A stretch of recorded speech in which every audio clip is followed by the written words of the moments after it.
Hi, everyone. This is Chris McGowan, a.k.a. Chris, a.k.a. Where the hell have I been? Very good question.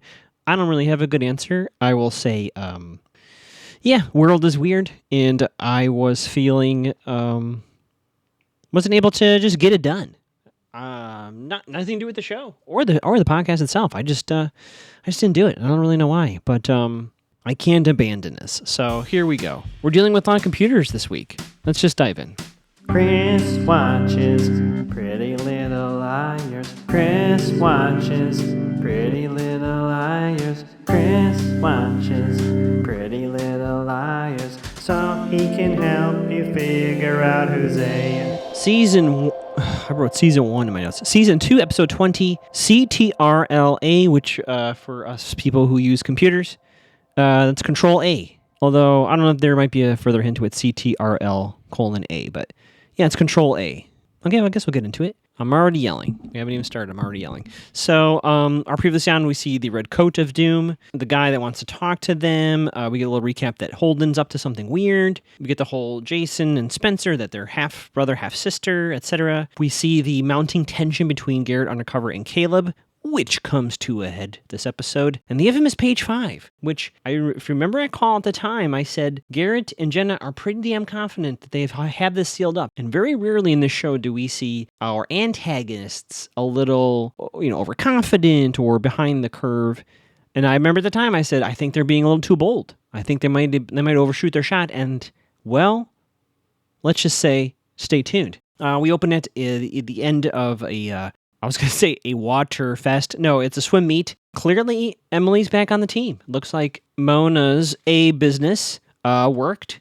We see Maya there with a sign. The sign, by the way, if you are rewatching with me, you should go back and look at the sign. It's actually quite funny and quite adorable. Anyway, she's waiting to congratulate Emily. Kind of zoom over and we see Caleb and Hannah sitting there. Caleb's doing his hacker stuff. And then Spencer and Arya kind of zoom over to them. And it turns out they're talking about the coat and the meeting this person. So it looks like they're going to meet with this guy tonight. Spencer's been crashing at Arya, I guess, for the last week. She doesn't really want to talk to her dad. And I guess Spencer hasn't really told her friends what's going on. Thought she did, but I guess she didn't. We see Emily with the trophy. Everyone's really congratulatory. And then buzzkill of all buzzkills, Garrett Undercover comes stomping into the hallway here, making a very dramatic entrance. And he goes up to Caleb and says, I have a court order to impound your laptop. And Caleb kind of goes, boop, and he gives the laptop. And so Garrett Undercover's like, what's the password to get in? And he's like, hey, and Caleb's like, hey, your court order says you get the machine. Not my brain, baby. You ain't getting no passwords. And then they get text messages, the liars do. Now it's Caleb's turn, -A. I am not worried about Caleb. I know we saw someone go into his bag the previous episode, which may or may not be what we think it is. I guess that's not true. We can infer that someone that night did indeed go into the laptop. But how could they have done that if he password protects it? That's my dinner. Hang on. Yeah, because they have a quick chat. Caleb is not worried, and like I said, I'm not worried. Hannah is actively worried, so she's ahead of the plot a little bit. She thinks someone planted stuff on his laptop. I don't know where she would have got that idea from.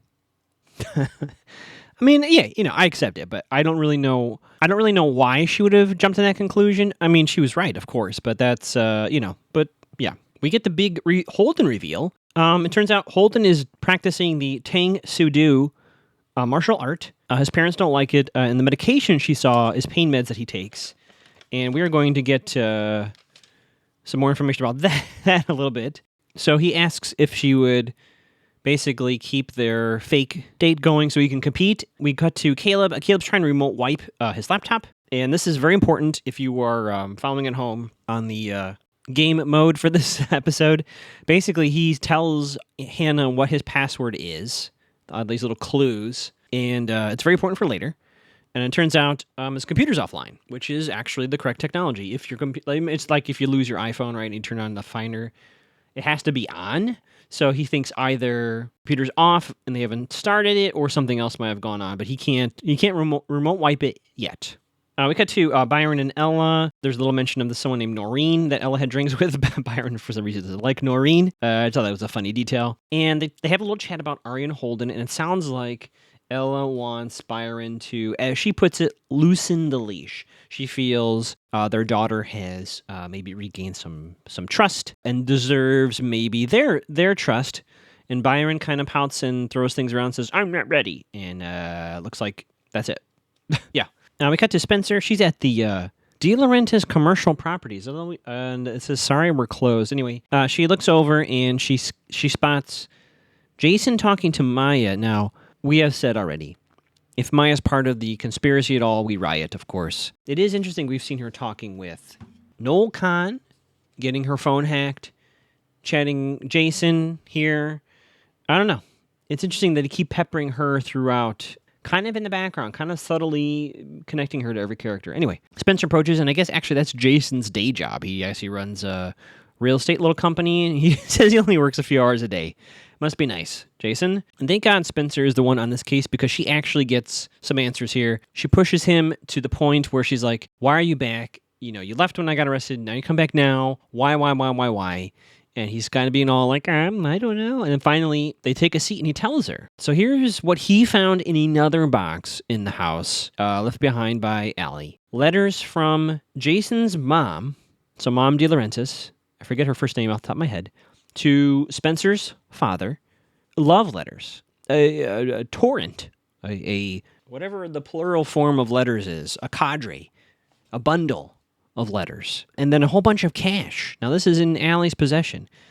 And so I guess this is Jason's assumption, and then Spencer kind of gets on board with it. What they presume happened here, because especially linking to Spencer's flashback, Allison found out that Jason was really the son of Spencer's father and Allie's mother. And so she was blackmailing somebody. It's actually, I guess she can't blackmail her own mother. So I guess the assumption here is that Allison was blackmailing Spencer's father. And she had the letters and all this cash. We jump to the meeting. Arya meets the dude, and all the other liars are there trying to be spies. And this guy is kind of, listen, I am a dweeb. I am a nerd, so I can say this. He's kind of a dweeby guy. He kind of been like, hey, are you Arya? Are you friend of Vivian's is actually what he says. And apparently Vivian owes him money. I guess he thought maybe she was Vivian at first, but then he's like, well, Vivian owes me money. There is a job that he did. Very interesting. This is another A Technology Roundup. A Technology Roundup. He used to work for Allegheny Cellular. Vivian was trying to get texts to try to find out who A was, and Vivian found out, and that he's owed $2,000, right?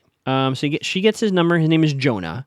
So Vivian, a.k.a. Allison, went to the cell phone company, bribed this dweeb named Jonah to basically get her the sender of the texts. Now, we have the hindsight of 2022 here. You know, if you're buying a burner phone, doesn't really help. Maybe you can find the signal that bounces off towers, right?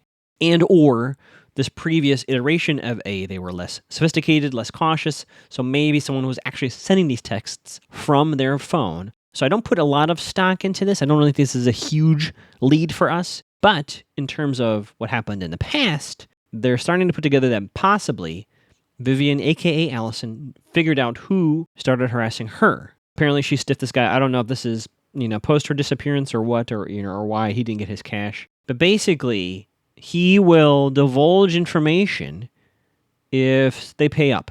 So there's this $2,000 fee floating around. Yeah, we cut back to school, and he's on the phone trying to get his laptop back, and Hannah kind of runs into him, and we find out, not surprisingly, they won't give it back until he unlocks it for them. So they're kind of in a bit of a game of chicken here. We cut to Arya and Ezra. I guess this is not over. Silly me, right? So it looks like I guess we don't know what he's going to do about the offer to go to New Orleans. It sounds like he doesn't want to do it. So they talk a little bit about that, and then they make plans to go for a dinner date at Chez Maribel Vegan Bistro. It only seats 2 people, which I thought, is this like a 2-person restaurant? And we find out later that is absolutely not the case. So I don't know why he said that. It's very confusing in context, but they make plans to have dinner. We cut to the police station. A very weird scene. So Garrett Undercover is like staring at the laptop, right? Our old friend, Creepy Detective Wilded, enters. And for the first time, I get the sense they are definitely not on the same side. I guess before I thought maybe Wolden was part of A for some reason. I don't know. Earlier theories you might have heard me say that. Here I'm very firmly like, okay, they are definitely not on the same side. He's like, Garrett, don't open it, and you can tell Garrett's like biting at, chomping at the bit. And Wilden is being like making Garrett sweat. He's like, hey, I found something. And he's like looking at him, Garrett's like, oh shit, the gig, I'm done for. And I was so confident. I put in my notes, I knew it. Garrett was sloppy. I was so happy Detective Wilden figured it out. And then he hands Garrett a photo and says, let me know what you think about this. And the missing page 5 is brought up again. We don't see what the photo is yet. Cut to Byron going to his car, and guess what? In his window, tonight at 8:30, do you know where your daughter will be? I do, sincerely, A. This is 100% Noel Kahn. You know it, I know it, everyone but everyone on the show knows it. And then there's the Shea Maribel address. So yeah. Cut to a party for Emily. I guess why, I don't know if it's for the sharks and everybody, but it's really for Emily. Maya's there, there's a lot of food. And then there's a little discussion about between Maya and Emily that Maya's parents found an old joint, so that they're threatening to send her back to True North. And Emily's obviously very upset. And then there's that discussion. They're like, we'll figure it out. Come back to the station. We see the photo. They've brought in Ashley and Hannah. And Wilden's like, take a look. And it's a photo of Hannah, Spencer, and Emily in their nurses' disguises. And Hannah, well, she lies to her mom about it. Yeah, Hannah has a really lame excuse as to what it is, and Ashley, at least in this situation, says, I believe my daughter, even though we know Ashley knows she's lying. Arya's getting ready for her date with Holden. Wink, wink, wink. Byron walks up, goes, so it's just you two going on her date. And she's like, yep. He's like, just you two. She's like, yep, just you two. He says it like 80 times. This episode was 3 hours long because he's trying to get her in a weird way, since we all know what's going on. Everyone's lying to each other in this scene, which is sad, of course. But no one wants to confront Arya's not going to say, I'm seeing Ezra. But Byron doesn't want to say he found a note on his car. Yeah, I don't know. And then very haphazardly, we find out Holden has a heart condition. And that Arya's like, oh, shit. Come back to the Emily party. Ashley goes upstairs. She's like, everyone have fun. Ha ha ha. Hannah has a quick regroup with the liars who are there, which is Emily and Spencer. She basically says, Wilden's back. He has a photo of us outside the coroner's office. And so they're like, some reason all copies of page 5 is gone. And the show is really trying to make us aware that this page 5 is going to be, going to blow the roof off the joint. And I love how Hannah calls him Officer Two-Face. And Spencer says, I'm going to go home, which really well done, because we know what that really means. Cut to Arya and Holden. They're going to break, right, and do their fake thing. Arya asks about the tournament, and is it dangerous? And he's like, don't worry, I'll be fine. It doesn't work out time-wise. But I'm still like, well, I wonder if Holden is the hoodie vigilante. Could he be the vigilante? I don't know. Spencer comes home. She sees a briefcase, which I think is Dad's briefcase, and she's like, opens it, and she sees his checkbook, which I guess for a moment we're like, oh, is she going to steal? I said 2K? 15K. No, I had the number right. Jonah wants 2K. They found 15. I think I have that right. But at any rate, they need cash. Spencer almost steals it, and he tells her. He tells her the truth. He said he made some very poor decisions, and I want to apologize to all of you listeners. I guess I didn't know the timeline of who was married and all that stuff, because now it's clear. I didn't know. I honestly did not know this, but now it's very, very clear that he was with his now wife. Mom De Laurentiis was with Dad De Laurentiis, so they had an affair, as I think Spencer puts it, literally got someone else's wife pregnant. And on top of all of that, obviously, it was kept a secret from pretty much everybody. I guess they moved to Atlanta, the whole family. Jason found the cash, right? And so Dad Hastings, Peter here, he denies paying off Allie, because Spencer's like, why were you paying her off? So he denies giving her the cash. Now, who in the hell else could have been paying her off? Ooh, I just had this thought. I don't know who knows. Well, no, Mom knows. Do you think Mom Hastings was paying off Allison De Laurentiis? Or, even worse, Melissa? Ooh, okay. It's literally hitting me now. Okay. Anyway, cut to Shay Maribel. Byron makes me laugh. He does. I know he's going through some things, right? But boy, he has his own. His ass goes right in there. I don't know. It was like 8:00. I don't know. But he's like, I want to be here, front and center for this. He gets his own goddamn table. He wanted to sit. I think he even asked to sit in the back or something, right? I put him in notes. What a maniac! He's just gonna sit there and just wait and see. Like okay, let's say he suspects it's Ezra. But what if there's a scenario where she walks in with Holden? Won't he look like a absolutely terrible dad at that point? Absolutely. What is he thinking? I mean, he's right. Don't get me wrong. He's not wrong. Yeah, Ezra and Arya were totally supposed to show up. Cut back to the party. We see Maya is looking kind of left out. She feels left out. And I think we've kind of hit this note in the past. Even if you rewatch, I've watched this twice now, rewatching that intro scene with her, she's not like a jock, right? She's not a swimmer. This is not really her crowd, right? She's been away. I think she feels very separated from everybody. And so I think she's feel really separated at this party. So we cut to Spencer and Jason having dinner. It looks like at the Alpa Rose Cafe, although I'm not sure. And she believes her dad. So she says to Jason, look, I don't know what that cash is for, right? I don't know. But I believe my dad. I don't think he paid her off. And I get it. It's a very clever way to, I give the show credit. It's a very clever way to stick to the mystery here, right? And so that we are not quite sure who it is. But it makes sense. It makes sense that Jason would be mad at Peter Hastings. So when Spencer calls him out on it and says, "Look, you don't want to believe it's anybody else because you want to stay angry with him, and this is a great way to do that." If Jason were to take a moment and think about it, yeah, it doesn't have to be Spencer's dad. It could be a lot of people, actually. I mean, it can't be. And her mom's not paying her own daughter off, nor her own father. Obviously, it wasn't Jason. But who would stand to lose in this situation, right? Definitely Peter Hastings, but like I said, Mom Hastings. And Spencer's sister. Spencer, it was already established that they had like a brief little fling, a brief romantic interlude. Can you imagine the high school that we already know Rosewood is? A rumor that Melissa kissed her own brother, right? Can you imagine that? Especially with her social status and right and everything being perfect at the Hastings household.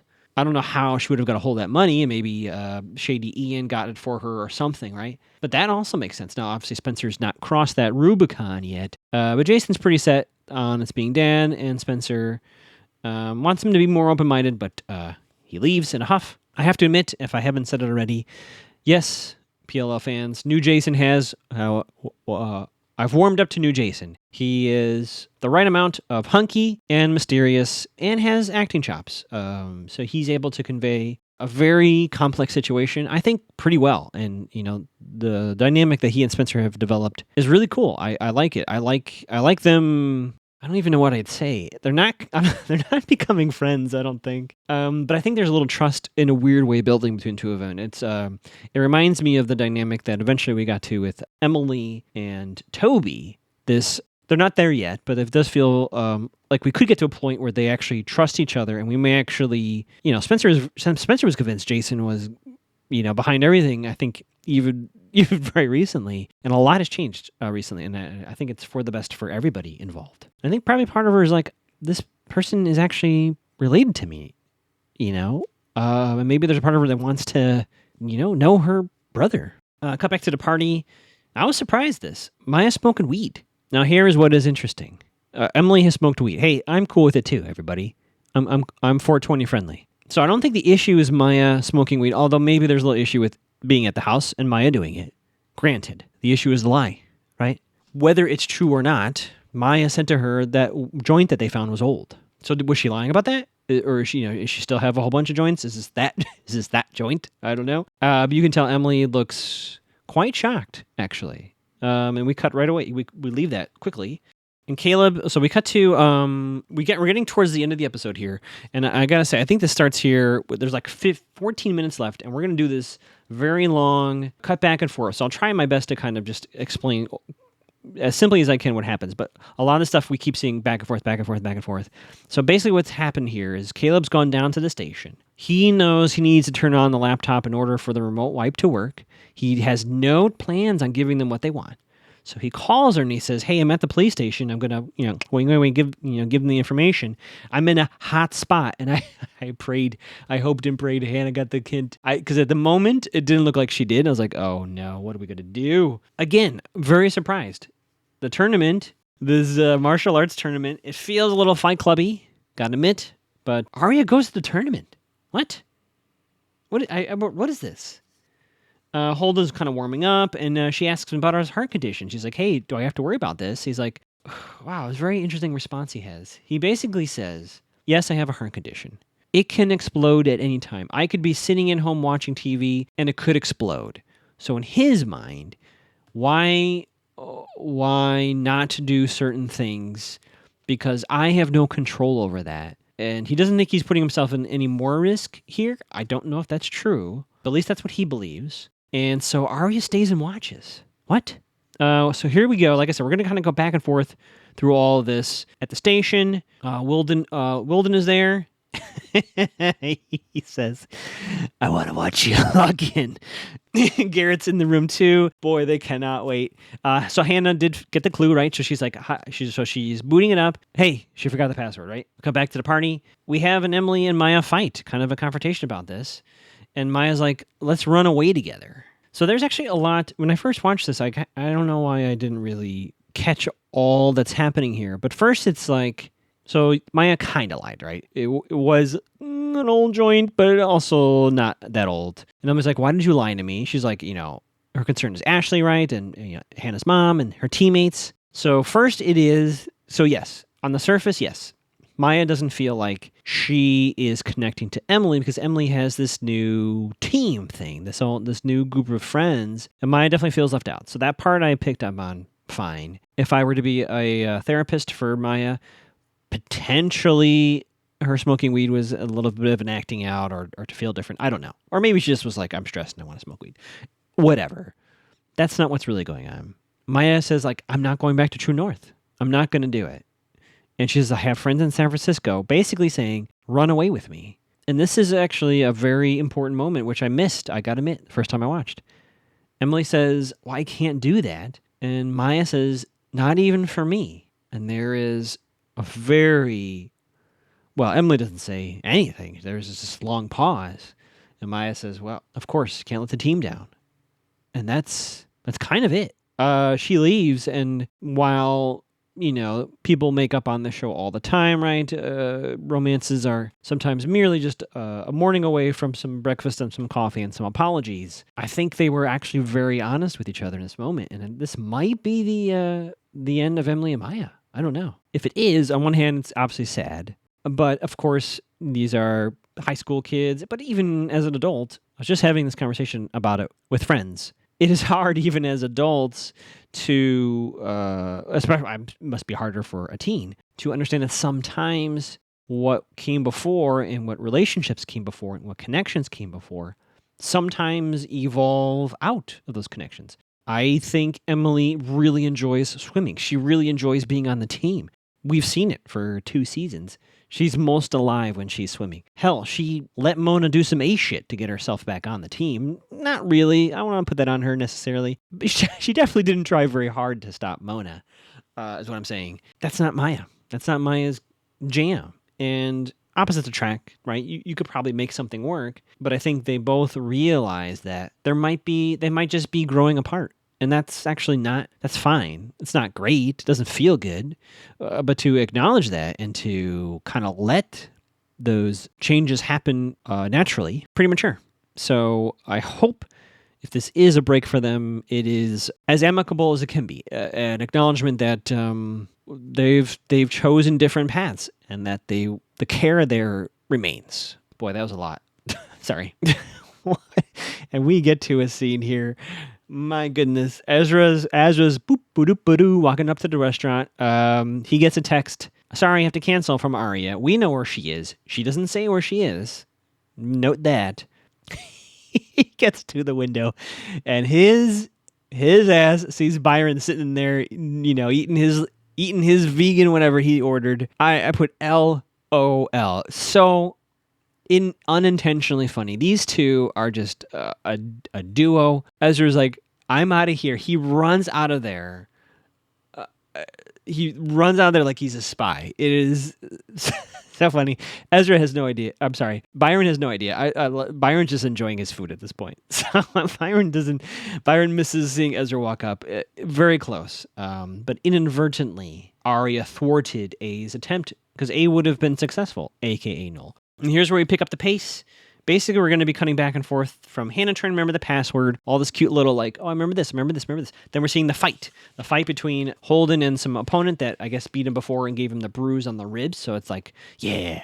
And we see Caleb logging in, and it's literally just Hannah password, fight, computer, Garrett giving dirty looks, fight. Control A is, oh yeah. So okay. So as this little sequence, this little jumping between these three locations, we finally get to the title of the episode, Control A. So we do see a folder. Basically, it's stolen school records that somehow was put on his laptop. Point of order, finger on nose here as I'm sitting here. We don't really know if this is stolen and put on his laptop. Let's just say it is. But his thing is password protected. So even if someone snuck in while he was sleeping during the overnight, no, they would not have been able to get onto his laptop. So how is that folder there? PLL watchers? Interesting. I don't know. I don't know. Just putting it out there. We do this whole thing where Hannah is like deleting like a file at a time, and then we're saying Control A. And then just as they get into the laptop, fight, look, we cut to the fight. Holden is beating up on this guy. We cut to the interrogation room. Wilden and Garrett are just, oof, they are chomping at the bit. They are like, here we go. Very interesting. I think why I think this is part of my theory. I could be wrong because they like go, get the hell out of here, Caleb, and they're going through his folders, right? So they push him out of the way, and they're going one by one for the folders. If Garrett was responsible for putting the folder on this laptop, he would know exactly what folder it is. But he is slowly going through each folder with Wilden here. He does not know what folder it is. Now, one could argue he knows there is a folder, pun intended. The fact that he does not know which folder to go to immediately, very suspicious. Kind of puts a little question mark for me on this. At any rate, Holden wins this fight, huzzah! And Arya's very happy. Byron calls Arya while she's at the fight. He's like, hey, how's things going at the arc? He's trying to catch her basically. So Byron calls. It's post fight, and thankfully she's talking to Holden, and she goes, "Hey, can I talk to Holden?" He's there. He talks to her. Holden talks to Byron. He's like, "Hey, we're having fun at the arcade, haha." Byron is so confused. So their lie maintains, and Hannah successfully deletes the folder. Boy, oh boy, Caleb is out. So Caleb is set free. Nothing is on the laptop. Hannah picks him up. They're very happy. Garrett is such a sad face. He runs away, crying in his milk. Caleb and Hannah have a smooch. Garrett is shooting dirty looks. So near the end here, Jason comes over to Spencer's house, and he says, "Look, you were right.